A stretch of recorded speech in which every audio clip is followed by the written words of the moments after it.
आज बगल में हमारे देख सकते हैं, कैमरा फोकस कीजिए, नीरज की माँ है। इनका 8 साल का बच्चे का कैंसर के कारण देहांत हुआ। अगर आप उस तस्वीर को देखेंगे तो आपकी आंखों में भी आंसू आएगा। बहुत बड़ा ये घाव जो था, फेस में बहुत बड़ा घाव हो चुका था। देखिए, हम लोग के इतना पीड़ा सहना पड़ रहा है कि हम लोग को बच्चा जन्म लेते ही उसको कैंसर धर लेता है। और जितना भी बच्चा है, जितना भी 10-8 साल का बच्चा है, सबको आँख में आंसू आता है और फूल जाता है। और डॉक्टर से बताने के लिए जाते हैं तो बताता है कि जगह चेंज कीजिए। हम लोग जगह चेंज करेंगे तो कहाँ जाएंगे हम लोग चेंज करके।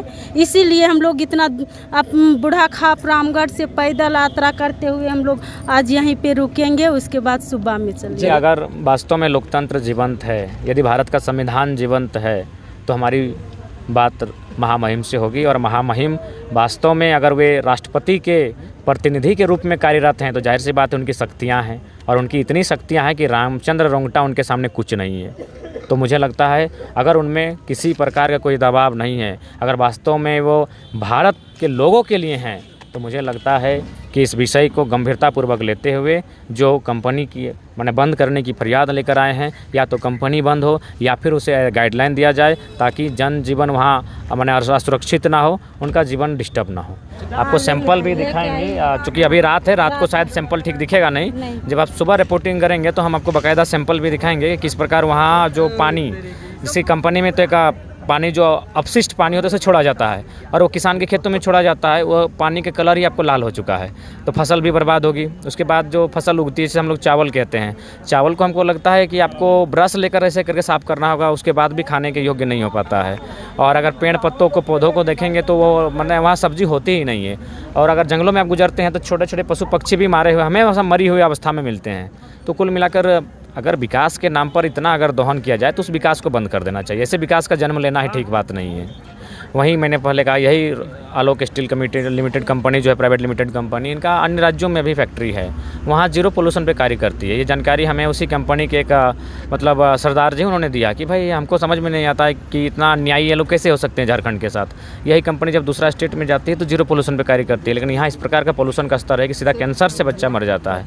तो इसीलिए उसी को लेकर आज हम लोग राज्य के सर्वोच्च रहनुमा महामहिम राज्यपाल महोदय को ज्ञापन देने आए हैं। उन्हें उसी बातों से, अपनी समस्याओं से अवगत कराने आए हैं कि अपनी आंखों को खोलें महामहिम, और एक दृष्टि डालें कि हमारे साथ क्या अन्याय हो रहा है, हमारे साथ क्या जुल्म हो रहा है, किस प्रकार हमारा गांव, हमारा जल, हमारा जीवन, हमारा जंगल संकट में है। एक बार आंखें खोलकर उस पर दृष्टि डालें।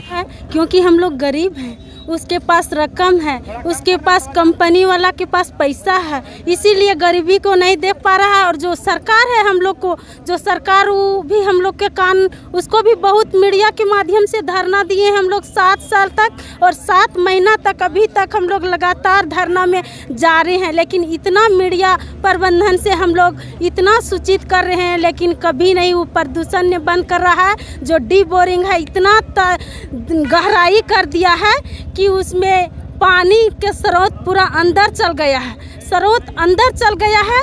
प्लस हम लोग कैसे उगाएंगे फसल को, और कैसे हम लोग जीवित रहेंगे। जो फसल भी हम लोग उगाते हैं, जो फसल भी लगाते हैं, वो फसल भी इतना से इतना बढ़ नहीं सकता है। इतना प्रदूषण उड़ाता है, इतना प्रदूषण उड़ाता है, न फल देता है न फूल देता है, कुछ नहीं देता है। और इतना ज़मीन बंजर हो गया है, जो काला पानी बहा के निकाल देता है बरसात में, जो ज़मीन पूरा बंजर पड़ गया है। और ज़मीन में जुताई कीजिएगा ना, जुताई में पूरा एकदम चिपक जाता है, हर चलबे नहीं करता है। क्यों? ट्रैक्टर से चलाइए या हर से चलाइए, वो ज़मीन को इतना बंजर कर दिया है कि हम लोग को फसल लगबे नहीं करता है, न बढ़ता है।